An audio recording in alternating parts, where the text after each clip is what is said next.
Урматтуу төрага, урматтуу депутаттар, урматтуу Өткүрбек Асылбекович.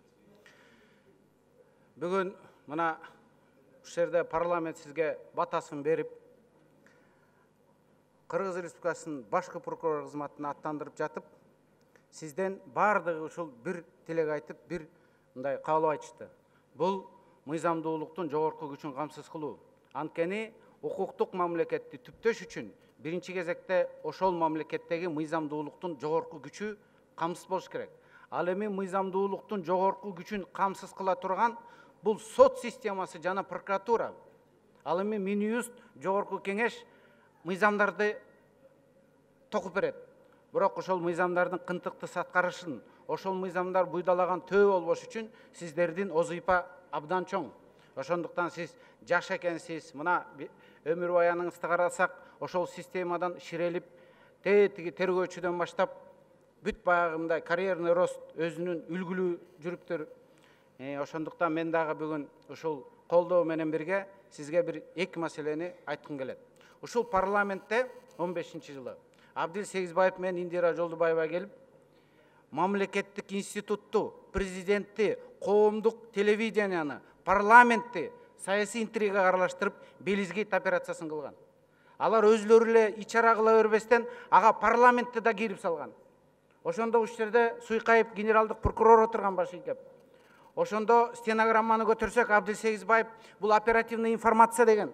Оперативный информацияны жогорку кеңешке, КТРге, президентке эмес, бири-бирине бергенде движение оперативной информация деген мыйзам бар. Ал движение оперативной информация деген бири-бирине кол коюу менен гана берет. Аны сиз абдан жакшы билесиз. Анан ошондой саясий авантюралардан алыс болгула, саясий интригалардан алыс болгула. Анан ошол Белизгейт боюнча сиздер да унчукпай койсоңор, баары коомчулук сурайт.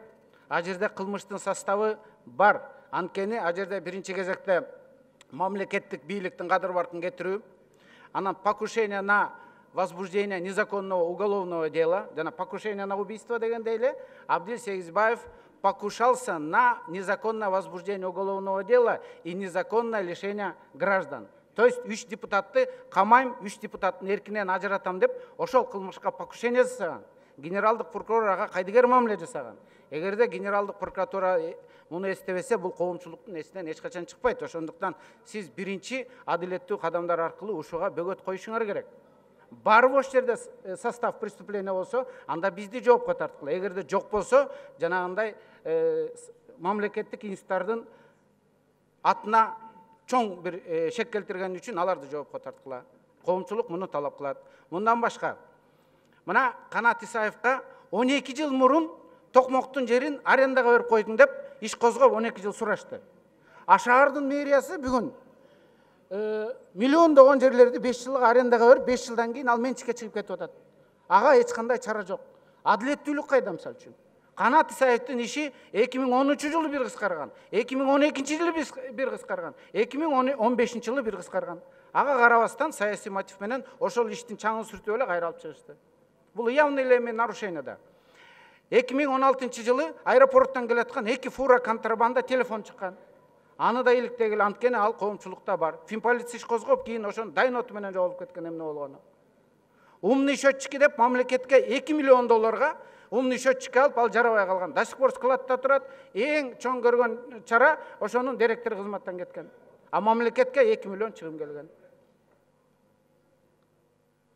Кыргыз Телеком кече мына мен сизге кат окуп бердим. Зам генеральный прокурор жооп берип атат. Ошол зам генеральный прокурордун да жоопкерчилигин карагыла. Мамлекетке 35 миллион чыгым келген дейт. Анан экинчи предложение менен иш кыскартылды, анткени некого привлекать деп. Жөн эле ушу антип болсун. 35 миллион сом өзү эле барып бирөөнүн чөнтөгүнө кирип кеттирбе. Некого привлекать, ишти кыскартып койгонбуз деп. Ошону көтөргүлө. Бул баягы резонанстуу иштерден. Анан аэропорт боюнча жана пищеблок 15-жылы 2 миллионго турган пищеблок 12 миллион калган. Айтып атат, а жерде алардын имуществосы 27 здание сооружениясы бар экен деп. Аэропортто жалпы жонунан 27 здание сооружения жок. А кандай 10 жылга убактылуу иштеген компания келип 27 сооружение салып коет ал жерге. Ал калпта явный генералдык прокуратуранын жазган калпы. Демек генералдык прокурор орун басарлары крышевать этет, ошого аралашкан түздөн түз кызыкчылыгы бар. Же болбосо антип кол койбойт эле да генералдык прокурордун орун басары.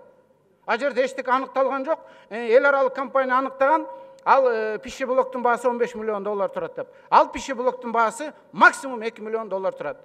Ал эми жана баалаган компаниялар аны как бизнес катары баалаган. А бизнести катары баалаганда анын баасы кымбат болот. Анткени бизнес бул мамлекеттин эрки, мамлекет аларга лицензияны берген, мамлекет аларга уруксат берген. Ошондуктан аны бизнес катары кымбат баалап, ал жерде бир 10 миллионго жакын коррупционерлердин чөнтөгүнө түшкөн. Анан ошону генералдык прокуратура кабагым кашым дебей мыйзам бузуу жок деп атат. Анан кантип анан түтөбөйсүң? Ошондуктан сизден мына бүгүн президент айтты. Ант деген бекем болот деп. Ошондуктан мына сиз да ант берип атасыз. Сиз дагы эл журтка жалпы кыргыз элине ант берип келатасыз. Антыңызга бекем туруп, ушул резонанстуу иштерди коомчулукка чыгарбасаңар, элдердин шаабайын кайра суутуп алабыз. Мына элдер азыр ишенип турат, коррупция менен күрөшүү болот. Кудай буйруса биз жаңы жолго түшөбүз. Кудай буйруса жакшы болот деп эл тиленип ишенип турат. Ошондуктан ушул тилегибиз орундалып, сиз билекти түрүнүп алып, ушул резонанстуу иштерден баштагыла. Ошондо биз адилеттүүлүккө жетебиз. Анан эң негизгиси парламенттен сын айтты деп, парламенттен мени капа кылып койду деп, эч качан кылмышты саясий мотив менен токубагыла. Туура, эгерде кылмыш болсо, перед законом баары бирдей, жоопко тарткыла. Бирок саясий мотив менен эмес. Эл деген калдайган эл калыс болот, баарын көрүп турат. Билет кимдин эмне кылып жүргөнүн, кимдин кандай калбыры бар экенин. Ошондуктан сиздерге ыйман каалайм. Сиз бүгүн элдин батасын, парламенттин батасын алып атасыз. Коррупция менен күрөшкөн принципиалдуу, таза жолду баштаган, тарыхта калган прокурор болуңуз. Рахмат. Рахмат.